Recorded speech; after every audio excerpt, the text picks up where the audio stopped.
Okay, I think we should start now. Full disclosure, we will be recording this event.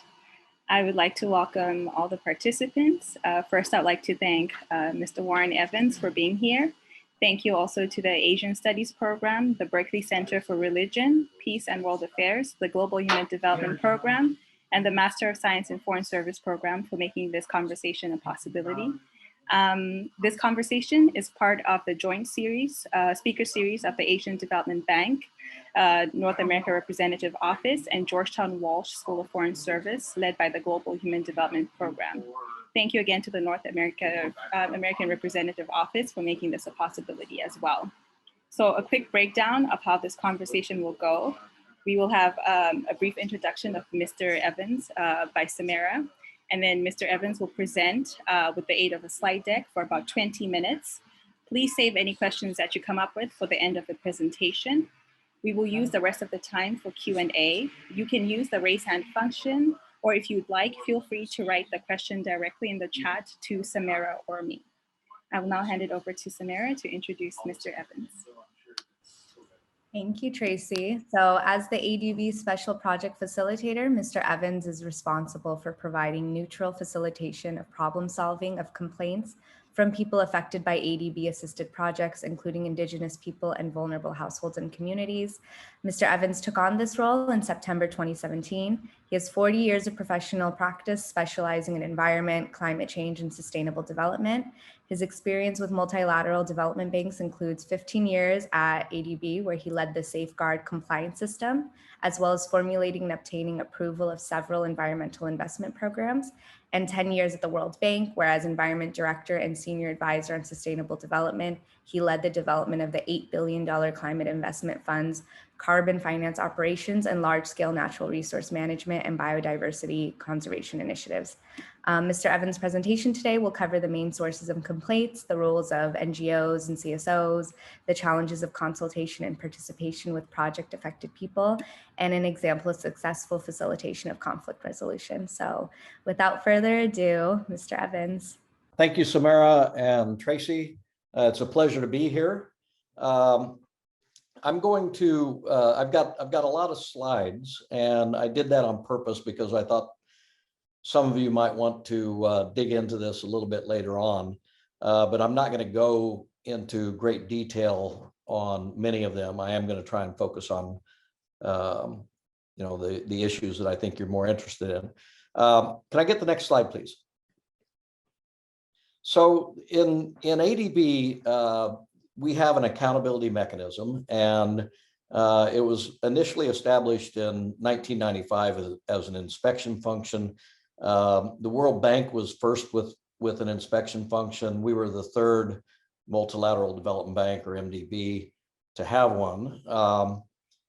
Experience in the early years was not very good, and there were all kinds of problems and conflicts in the way the initial design was, and that led to a revision of the inspection function to an accountability mechanism in 2003 and updated in 2012. And the big difference is that in 2003, we introduced both a problem solving or dispute resolution function as well as a compliance review function.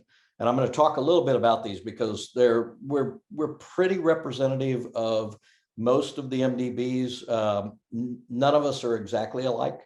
The main thing that was changed in 2012 for ADB was that initially it was required that a complainant, somebody affected by a project financed by ADB, had to try and go through dispute resolution first, and then could only file a compliance review if that didn't work.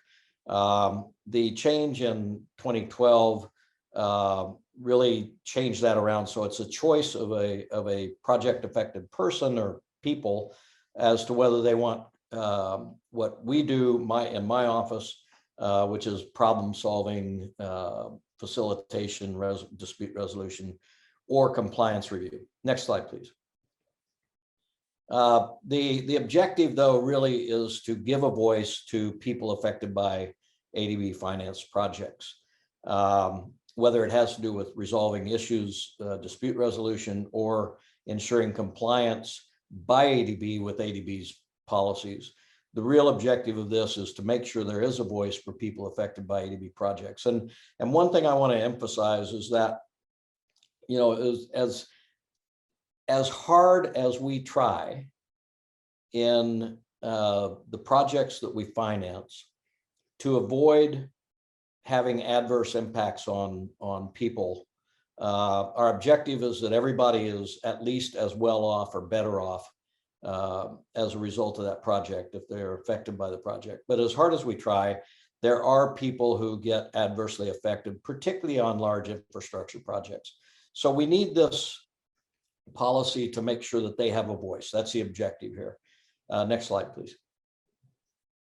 So when we talk about the accountability mechanism, we are the last resort, whether it's for compliance review or problem solving. So first, we encourage the people who are affected by our projects to go to the local project level grievance redress mechanism. I'm going to talk quite a bit about this in a few minutes. If they're not satisfied with that, and quite frankly, they don't have to go there, they can go directly to the ADB operations department or resident mission, the country office. These are the teams that actually are responsible for helping a borrower, a client, to put together a project, a loan, and to supervise the implementation of that loan. If the people affected by the project that we call complainants, because they're complaining, if they are not satisfied with the response of the operations department, then they can come to us. Next slide, please. Now, by us, what I'm talking about are two offices.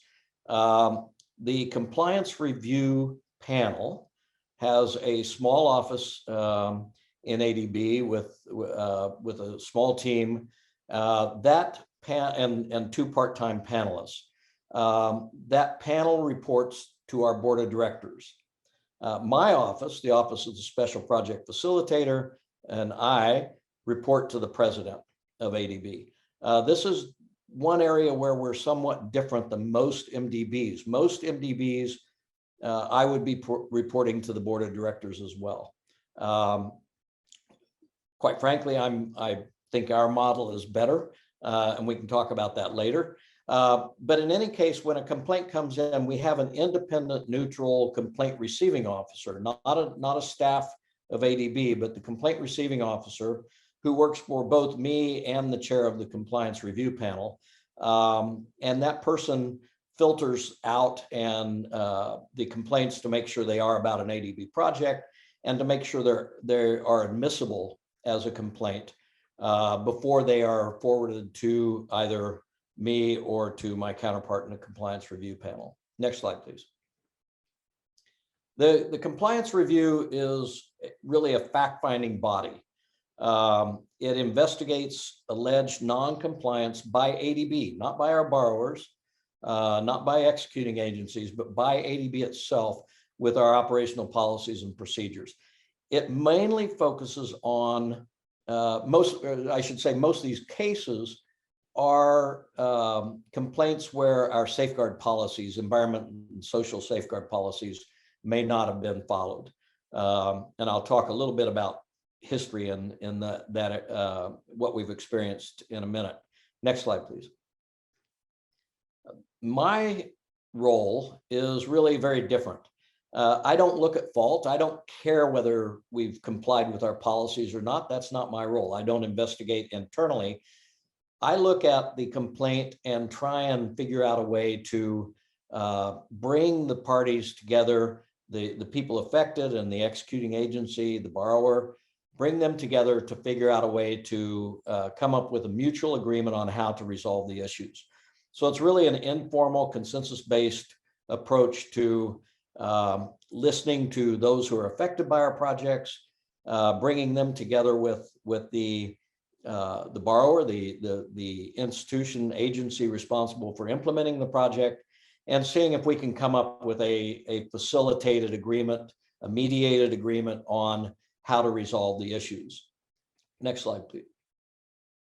So the differences, I'm not going to go through this in detail, but the differences are substantial. We're both part of the accountability mechanism, but the differences in problem solving and compliance review are very substantial.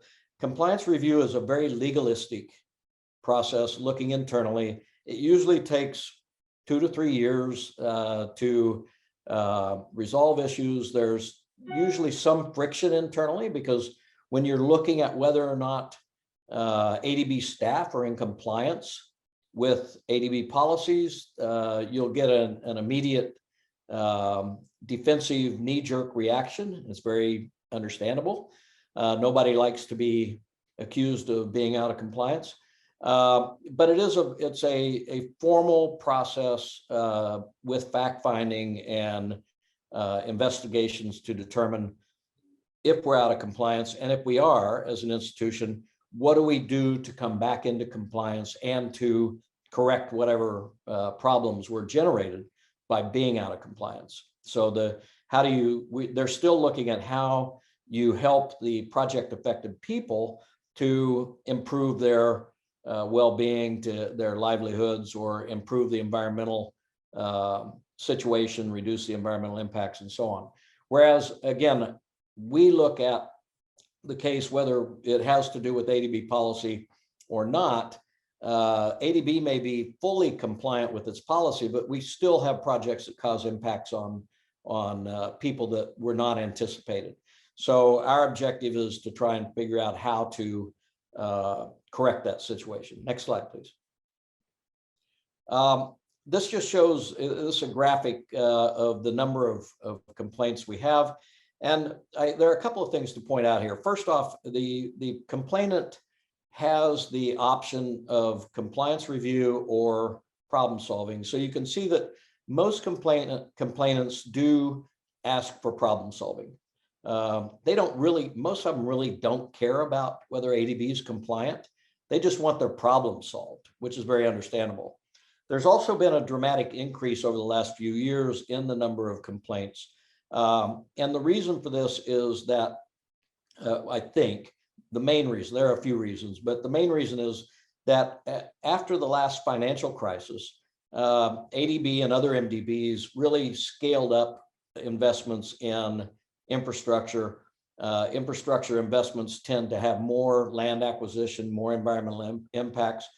And the time lag between approval of those, say in 2011, 2012, 2013, the time lag before they're under implementation and the impacts are being felt is about 4 or 5 years. So in 2016, 2017, 2018, we've seen a dramatic increase. It's gone down a little bit because of COVID, but it'll probably go back up because we're actually scaling up these kind of projects. Next slide, please. Most of the complaints that we get are from our Central and West Asia department. After that, South Asia. This is partly because of the nature of investments in those places, but it also is it's an indication of the way that civil society works in some of these countries. They're more outspoken. People are more willing to complain. And whereas in, I know that there are parts of Southeast Asia, certainly in East Asia, which includes China, where there certainly are unanticipated impacts on project affected people, but they might not be as willing to come forward or able to come forward and complain. In some of the countries where we get the most complaints, there's a very active civil society and NGO community that's helping people who are affected by our projects to voice their concerns and actually help walk them through the process of filing complaints and then dealing with either me or the compliance review panel. Next slide, please. No surprise, the sectors that generate the most complaints are really the infrastructure sectors, transport, highway projects where you have a long linear infrastructure, a lot of land acquisition, a lot of people affected, and many of them are smallholder farmers and so on. Similarly, energy projects, water projects, these infrastructure projects generate the most complaints. Next slide, please. What are the issues? The main issue by far is it has to do with resettlement and compensation. People are convinced that they're not being treated fairly. The valuation of their property is too low, or they're not title holders. And in many of the countries where we work, if you're not a title holder, by that country's law, they are not eligible for compensation. But under ADB policy, they are. Similarly, if their livelihoods are impacted, we have a responsibility to help them take whatever training or job opportunities to improve their livelihood opportunities if they're impacted by the project. So that's where most of the complaints are from. Inadequate consultation and information disclosure is virtually every complaint we get. That's part of the complaint. That's not a basis for eligibility for a compliance review or a problem solving by itself. They have to demonstrate there's some real impact on them other than just not being consulted or not getting access to information. But in almost every case, that's part of the complaint. On the environmental side, most of what we get are noise and vibration impact complaints. Next slide, please. Why, as I mentioned, we have an increased number of large-scale projects. The second reason for more complaints is that we've done a lot of analytical work and actually working with the World Bank as well. And the grievance redress mechanisms are very frequently not effective. And sometimes they don't even exist. So that's an area that we believe is critical for improving performance by ADB and by our clients. There is more access to information, better technology. I go into the middle of nowhere in many countries, but everybody's got a cell phone. They're all connected. So they are aware. As I mentioned, there's a lot more support from NGOs and CSOs. And we've also really shortened the time that we provide for preparing a project to go to our board of directors.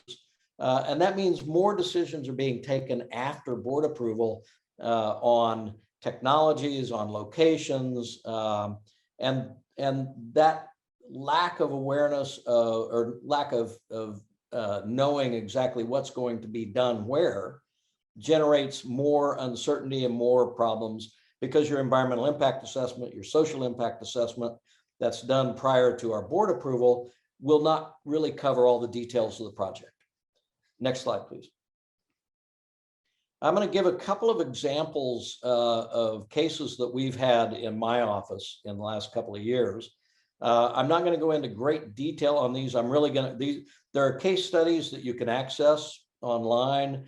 This Mongolia project, there's a pretty good video that kind of shows how we did the problem solving, the facilitation, and so on. What I want to point out really is that these rather complex large-scale projects are desperately needed by many of these countries. This Gare Area Development Project is providing transport, water, heating, and a number of other social services in an area that has been an informal settlement for a long time. Huge area. Ulaanbaatar is about 65% informal settlement as compared to 35%. They desperately need what is being provided. But when you come into a built up area, built up in terms of population, not infrastructure, you are going to require the resettlement of a lot of people when you build roads. You're going to have tight conditions where noise and vibration impacts are unavoidable. And in this case, we received a complaint from two different communities, sub-centers they're called there, about mainly about the resettlement and compensation. In this project, there were initially, when they took this project to the board, I think they expected about 200 households to be affected. The roads they found after board approval needed to be widened a little bit, and all of a sudden you had 1,400 households affected. We received a complaint from about 130. Next slide, please. So we received complaints, two complaints actually, but about 140, let's say, 150 households that were affected by the project. The reason I put this up there also was to show that we try and move very quickly. So when I receive a complaint from complainants, they are frequently extremely frustrated. They haven't been listened to by the executing agency and maybe by ADB. They feel they've been mistreated. Some of them feel harassed. In this case, many felt that they've been harassed by the executing agency and by the land department, the municipality. So it's really important that we move very quickly and listen to them very quickly. So one of the things that the flexibility that problem solving provides is very quick mobilization. Until COVID, for every case, I would go, or somebody from my team would go to the field within about 10 days of receiving the complaint. And that's really important because there's usually a severe lack of trust in addition to the frustration. The complainants don't trust certainly the executing agency. They frequently don't trust ADB. So ensuring that we gain a level of trust is critical. So we move very quickly when these complaints come in. Next slide, please. Now, in this case, as I mentioned, the key thing was inadequate compensation, but also livelihood restoration was way behind schedule. And a lot of these people were losing their livelihoods that had to move. There were a lot of serious problems. The grievance redress mechanism for this project, it did exist, but because of the lack of trust and because of the bureaucracy around that, the people weren't using it. They would rather come to us. Next slide, please. We have a process that we follow. It's very flexible, but basically we look at eligibility. Then we do a review and assessment, and we publish a review and assessment report. It's public. And then whatever that generates, usually a memorandum of understanding that leads to the actual problem-solving process. Often that's a process of negotiations. In this case, we had both community negotiations or mediation, and also household by household negotiations.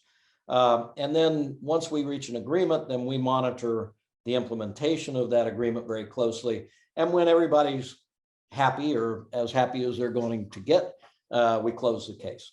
Next slide, please. Next slide, please. I'm going to skip that one. So the grievance redress mechanism case studies that we've done, and you can look at these online, are really to try and help us understand why they're not working and what needs to happen to make them work. Because it's much better for each project to have a functioning grievance redress mechanism, so people who are affected by the project, including NGOs that support them, know where to go and actually have a voice and quick responses. Next slide, please. Next slide, please. So we did a study on this Ulaanbaatar Ger area project. The big problem was, as I mentioned, people were reluctant to use the GRM because of lack of trust and because of lack of access. Next slide, please. The GRM was, it actually, on paper, it looked very good. So it had timelines, it had human and financial resources, it had tracking system. There was a right to appeal. There was a monitoring system. Next slide, please. So there were systems in place that people could go to. In fact, they had multiple access systems. But in this case, it was kind of funny because the municipality actually had a very good functioning grievance redress mechanism for any urban services, but the project set up a parallel standalone GRM, and that's what was not working. So people couldn't go to one that they knew that was working. They had to go to this project GRM, and that was just not acceptable to them. Next slide, please. This was the biggest resettlement project in Mongolian history from a MDB project. And they just weren't ready for it. They just didn't have the skill sets in the what's called the project management unit to deal with this. A big problem is that the land department makes determines the values of property, and the project management unit has no sway over them. They're also, even since I got involved in this, we've had 3 changes in municipal government, which makes it very difficult to reach an agreement and then make sure that it's actually implemented. Very weak information dissemination on how to access benefits of the project, let alone the valuation process and so on. Next slide, please. Yeah, I think I covered these. Next slide, please. So we came up with a number of recommendations based on this experience that should next time lead to a much more functional GRM. The main thing I'm going to mention here, and you guys can review this on your own later on, but the main thing I want to mention is that most GRMs are based on local government processes. And so one of the conclusions we have from this and other case studies is that you need to build on what's working. Don't come up with something parallel if there is something working. You know, build capacity, strengthen it, but don't go outside of the existing systems. And this is a mistake that's been made over and over again. Now, frequently, we do need to provide capacity, strengthen capacity of existing systems so that they can do a better job of dealing with the problems that people have. Next slide, please. I'm going to keep going. Next slide, please. In this case, the resources and systems were there, but in many, many cases, you know, a project goes to the ADB board. It says there's going to be a grievance redress mechanism for the project. And then when you dig into the actual budget for that project, there's no budget for that. So obviously, you know, there has to be a budget, there has to be capacity to actually carry out the GRM purpose, you know, do what the GRMs are intended to do. They aren't going to just happen by, you know, by goodwill. There needs to be a budget, there needs to be capacity. Next slide, please. The next one, I'm going to go quickly through this one. This is an ongoing complaint. This is a group of, it's a Magyar indigenous community affected by the Tanahu hydropower project. This is a community that is very isolated, and they have absolutely no trust of the government, of the executing agency, or of ADB, or quite frankly, of anybody outside their community. So this has been a really challenging case, and the big challenge was to gain their trust. Next slide, please. Next slide, please. So one more slide, please. Sorry, I'm going to go through these quickly so we have time to talk. One more slide, please. This is environment category A, involuntary resettlement category A, and indigenous peoples category A. And one of the problems, quite frankly, if you look at the recent review of ADB's safeguard policy by our independent evaluation department, is that we have not done a great job on indigenous peoples. The tendency is in this community, it looks like this Magar community is just the same as everybody else around there. So they got lumped together instead of really being treated as a unique community. And indeed, when you drill down on this, they are unique. Next slide, please. Now I'm going to try and, yeah, this is the area. I can't use my pointer, but the community, you see the terraces in your lower right-hand corner, they're living up there. And down there in the river bottom is their farmland, which will be inundated. So their community is not anywhere close to their farmland. They have to walk all day to get to their farmland. So during cropping times, they just build a little hut and live down there on the river. But they're going to lose all of their productive land, in particular their paddy fields, which is really critical, both from an income and sustainable livelihoods point of view, but also from a cultural point of view. So this is having major impacts on this community. Next slide, please. That's the village at the top of the mountain. Next slide, please. So we received this complaint in 2020. We have spent a huge amount of time gaining the trust of the community. And we now have, actually right now, because we can't travel, we have an anthropologist who is a Magar, together with a community mediation specialist and a Magar interpreter in the field right now doing sociocultural, socioeconomic surveys to try and understand all the issues that this community has and come up with measures to try and resolve the issues. Next slide, please. So the key thing here was the lack of IP recognition and free, prior, and informed consent. ADB does not require free, prior, and informed consent, but we are co-financing this with the European Investment Bank, and they do require that. But it was not accomplished. There are a number of, the big issue for the community is lack of fair compensation. And this includes not recognizing untitled lands that they have and communal lands. And so what we're doing right now is really trying to define the disputed properties, and then we'll have an independent valuation specialist come in and revalue those properties based on the boundaries that the community members will show us, not based on the government documented boundaries, and then that will be followed with a negotiation process to try and make sure that there is fair compensation provided to this community. Next slide, please. There were a number of problems with this project, and the key one, in my view, it really is the lack of assessment on cultural and common property resources. The language issue was less of an issue. There are a few people there who don't speak Nepali, but most of them do. In fact, most of them are more comfortable with that than Magar.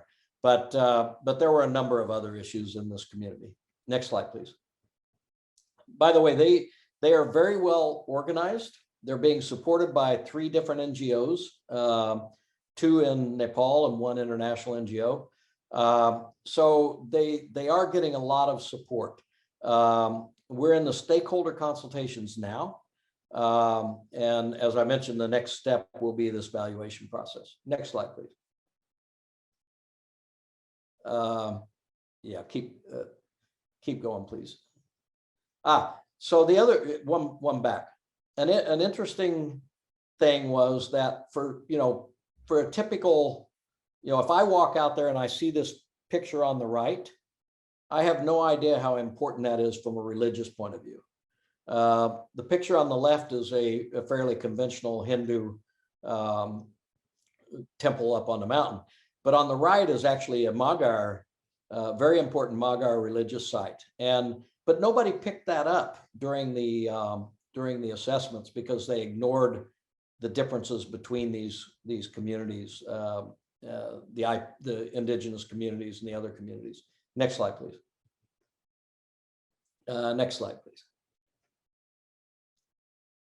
So we have independent, I frequently use independent experts to carry out analyses of what is actually on the ground. And that serves as a basis for a starting point in negotiations. So whether it's evaluation, land titles, land boundaries, frequently it's structural issues, engineering issues.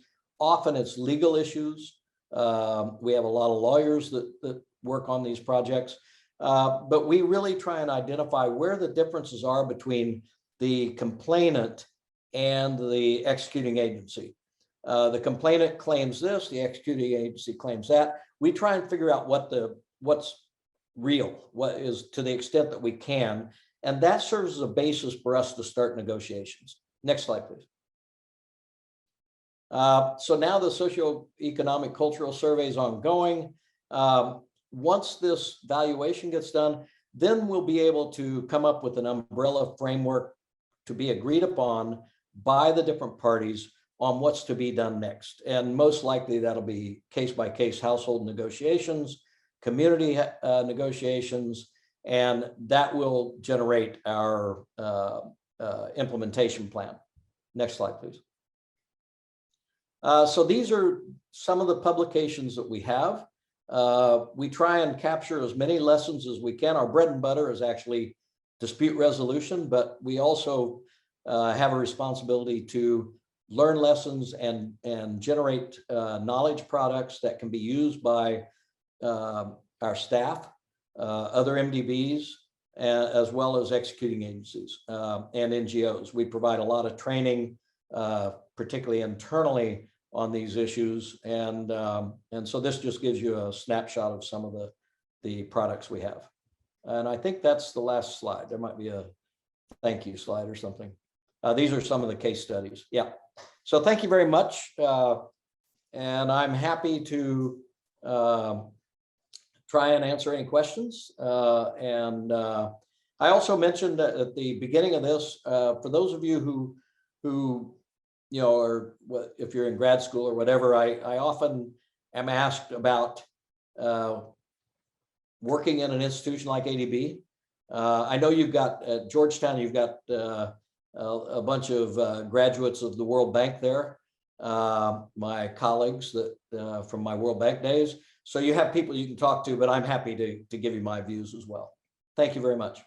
Thank you, Mr. Evans, for that presentation. So I noticed there was a question in the chat earlier by Marjorie. I can just read it out. In areas that have had Indigenous communities affected by major development projects, have you seen an increase in local NGOs in the past decade? And how effective have their NGOs been? And from here, if you all want to use the raise hand function, we'll start calling on people to ask questions. So I'll just go one by one, okay? That's a great question. And the answer is, there are two parts to the answer.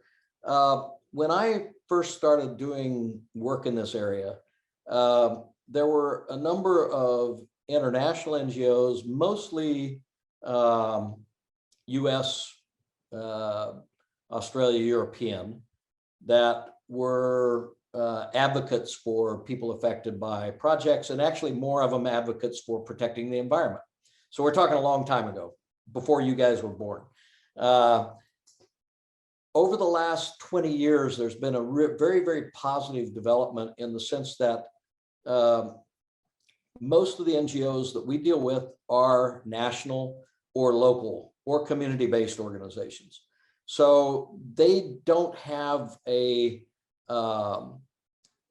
their perspective is very different than an international, generally Western NGO. And they have a much better understanding of local conditions. They also have a better understanding of the need for development and so on. So there has been an increase, dramatic increase in NGOs, CSOs that support communities and environment affected by development projects. For Indigenous peoples, I actually had, I engaged a lot more with them when I was at the World Bank because of Latin America. which has a lot of NGOs that focus on IPs.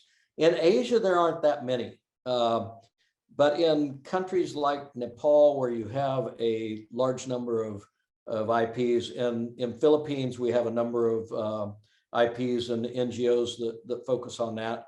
But if you go to a lot of the countries, you don't find national NGOs that are really focused on IPs. So it really depends on the circumstances. But the good thing is the increase in highly competent NGOs, CSOs in our developing member countries.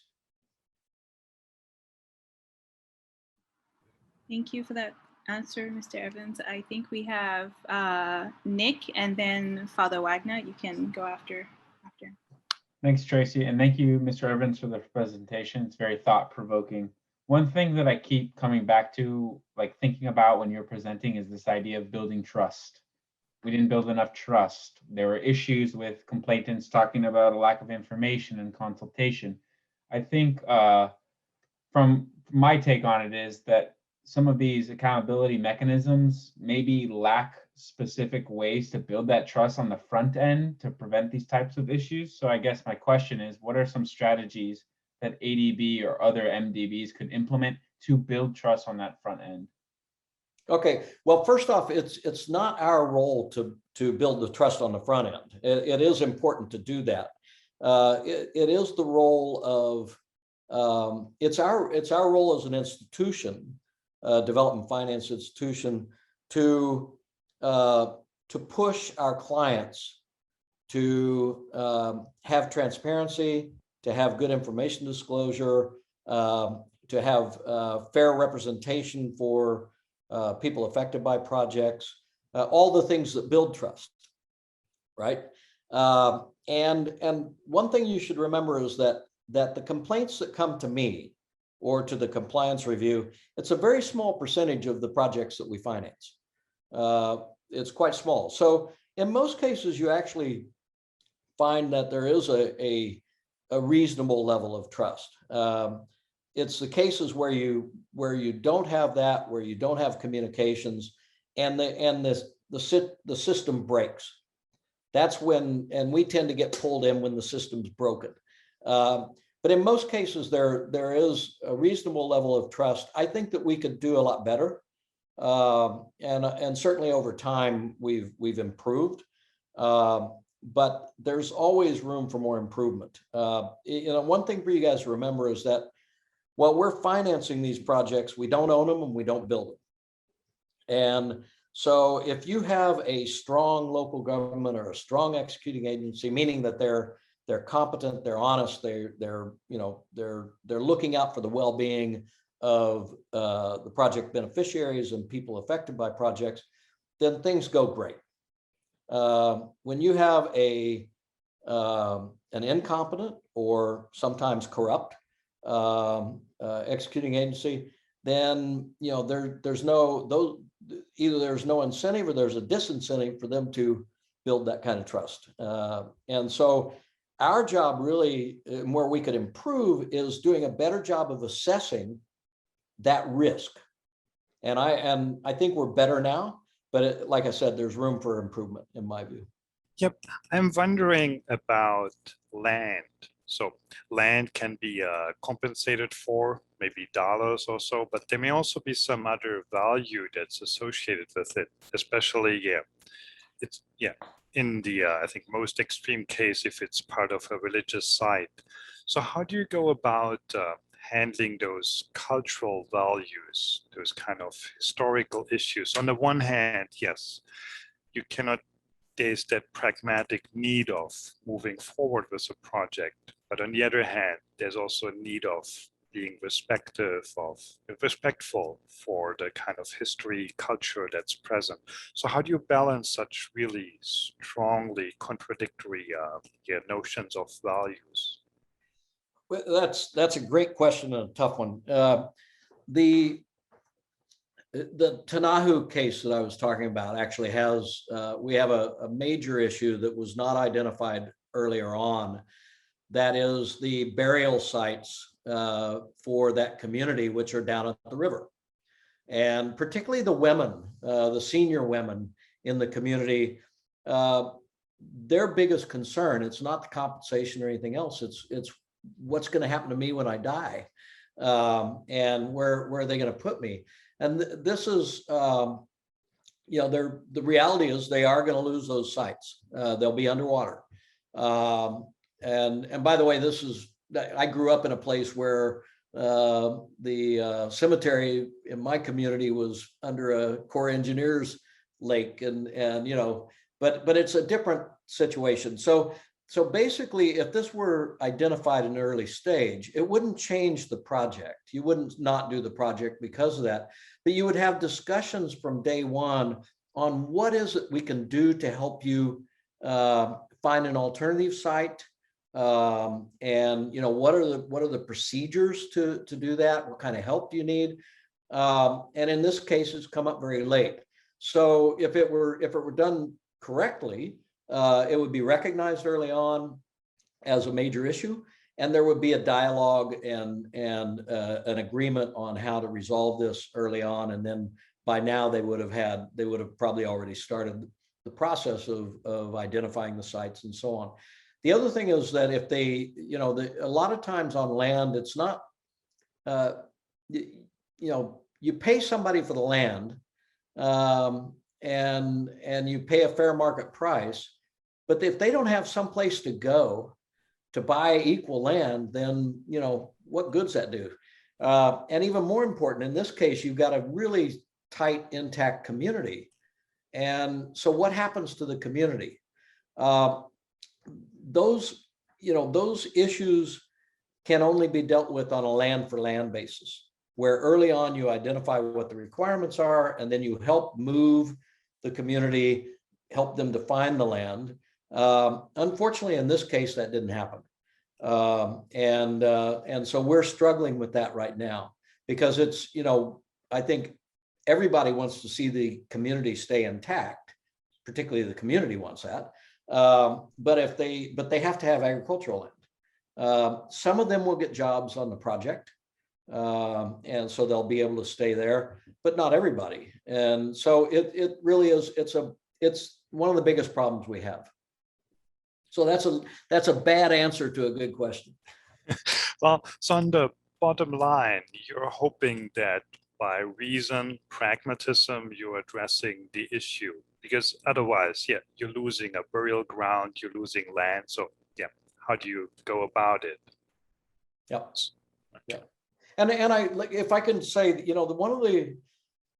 one of the things that I tell my colleagues, because we're looking at a very small number of people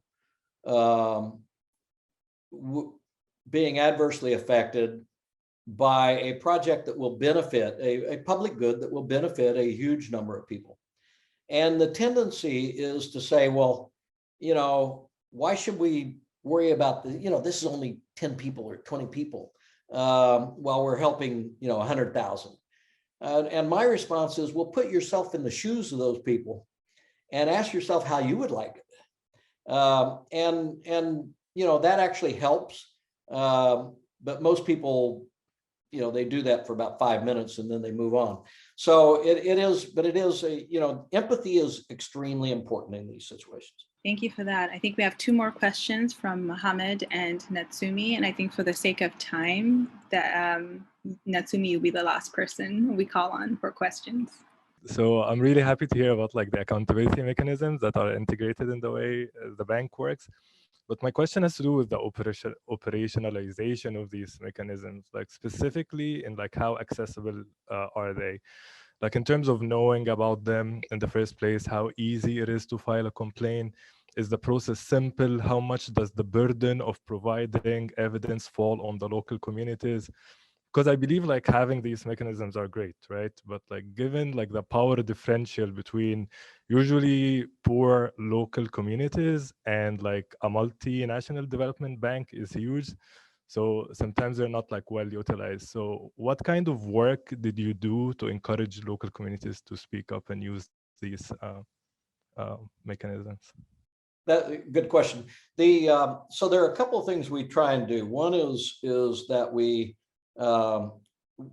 particularly through the local government units, we try and make people aware of their rights to access to the accountability mechanisms. We do a lot of awareness raising with NGOs and CSOs in countries that who are better equipped and able to connect with communities that are affected by our projects. We try and we translate everything into national languages, not necessarily all languages that are used in countries. So we try and reach out as much as we can. And at the project level, the project officers that are working on that are supervising implementation of ADB projects have a responsibility to make, to generate awareness on this as well. The ease of access is actually quite high.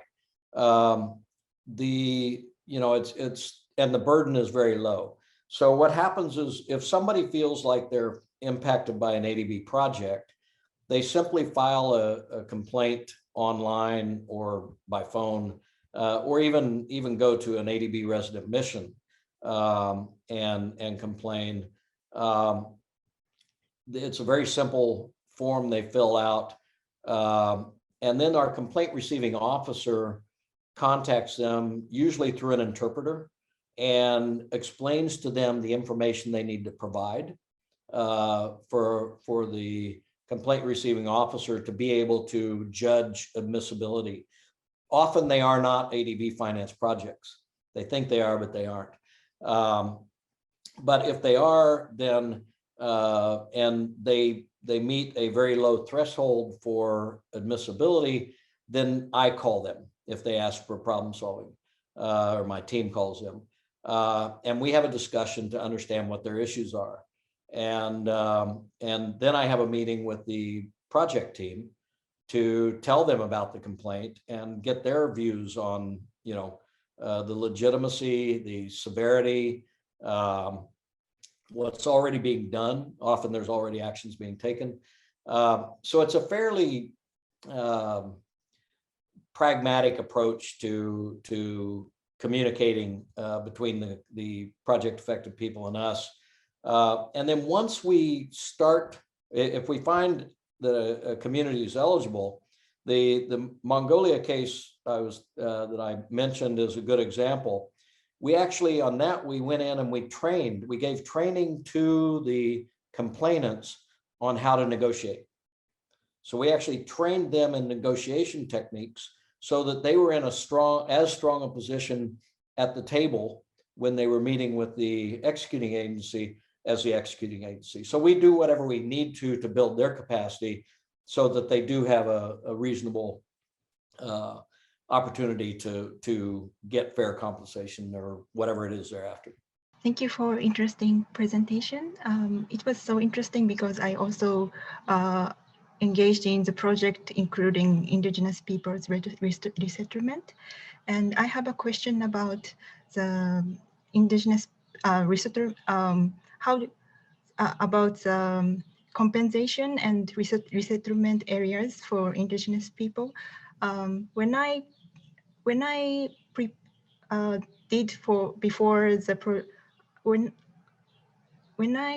did the appraisal of the project, I just prepared a document to ensure the fair compensation and resettlement area for indigenous people. But I am not engaged in the implementation. But what in the implementation area, who pays compensation and also prepare land is the government or executing agency. So do you have any system to ensure the government and executing agency really ensure the compensation and also the land that is actually in the document? Yeah. So what happens is that's not my role, but what happens before hopefully I don't ever get involved. But there is what's called an entitlement matrix for every project where we have resettlement, whether it's indigenous peoples or others. And that entitlement matrix defines what affected people are entitled to. For people that have land titles, people that are non-titled but have rights to the land and the resources and the assets they've got, people who might just not lose their home but might lose some agricultural land. So how many years of crops would they be compensated? So it's a fairly detailed entitlement matrix. What I've found is the weakness in many of these is that very few of them have a land for land entitlement. And so we've had to come in and introduce that in a few cases. The other thing that they're weak on is the livelihood restoration side. And this is absolutely critical. Unfortunately, most of our executing agencies they're not in the business of livelihood restoration. It means that you've got to bring in other experts. But for all of these, there has to be a budget allocated, whether it's out of our loan or out of government or private sector resources. There has to be an allocation of the budget. And that is a responsibility that's a requirement that we monitor during project implementation. So if there is an entitlement and people are entitled to getting paid compensation or whatever it is, and the executing agency doesn't do that, then we stop the project. And we may take much more severe measures. Several of the projects that I'm involved in from a dispute resolution point of view, in order to get the executing agency to behave itself, quite frankly, I have to threaten, and in a few cases, we have stopped implementation of projects and only started again when they actually did what they were supposed to do or what we have agreed on as dispute resolution measures. So we have quite a bit of leverage at the project level to make sure that they actually do that. It's usually not a matter of not paying, but it's a matter of delayed payments. In Mongolia, the case of Mongolia, we reached agreement with the mayor that they would pay by a certain date. We had a new mayor and he didn't want to do that. And so I had to use what leverage I have to threaten to not approve the next project. And so all of a sudden they agreed to make the payment on schedule. So we have certain points of leverage we can use. But at the end of the day, if necessary, we will stop a project implementation. And if they really don't abide by the agreement, then we'll cancel the project. That doesn't help the people that have been affected. Unfortunately, sometimes they're left in the cold, literally in the case of Mongolia.